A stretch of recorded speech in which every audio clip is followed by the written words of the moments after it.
Hello everyone, আসসালামু আলাইকুম। কেমন আছেন আপনারা সবাই? আজকে আপনাদের সাথে শেয়ার করতে যাচ্ছি মেস্তার দাগ কীভাবে দূর করা যায়। মূল আলোচনায় যাওয়ার আগে বলে রাখি, আমি আপনাদেরকে যে টিপসগুলো দিচ্ছি এগুলো কিন্তু সবই আমি পার্সোনালি ইউজ করে খুব ভালো ফলাফল পেয়েছি দেখেই কিন্তু আপনাদের সাথে তা আমি শেয়ার করছি। তো চলুন তাহলে মূল আলোচনায় চলে যাওয়া যাক।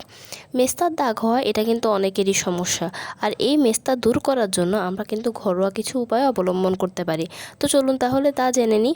প্রথমে একটি আলু নেবেন, আলুটাকে ভালোভাবে গ্রেট করে নেবেন এবং তারপর আলু থেকে খুব ভালোভাবে রস বের করে নেবেন। তারপর একটি বাটিতে এক পাশে রেখে দিবেন। তারপর ওই আলুর রসের ভেতরে 1 চামচ বেসনের গুঁড়া এবং 1 চামচ চালের গুঁড়ো ভালোভাবে মিশিয়ে নেবেন। যদি একটু ভালো ফলাফল পেতে চান বা যদি একটু দাগটাকে আরেকটু দূর করে এবং মুখের উজ্জ্বলতাকে বৃদ্ধি করতে চান, তাহলে কিন্তু 1 থেকে 2 ফোঁটা লেবুর রস দিয়ে ভালোভাবে মিশিয়ে নেবেন। তারপর মুখকে ভালোভাবে একটু গরম পানি দিয়ে পরিষ্কার করে নেবেন।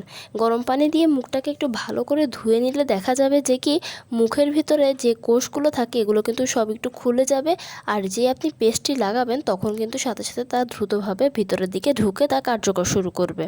তাই প্রথমে মুখটিকে ভালোভাবে ধুয়ে নেবেন গরম পানি দিয়ে। তারপর যে পেস্টটি হয়েছে ওই পেস্টটিকে মুখে লাগিয়ে রাখবেন।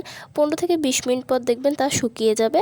তারপর তা আপনি মুখকে নর্মাল পানি দিয়েই ধুয়ে ফেলতে পারবেন। আর এই কাজটি আপনারা সপ্তাহে 3 দিন করবেন। যদি এভাবে করে করতে পারেন তাহলে কিন্তু মেস্তার দাগটা অনেকটাই চলে যাবে।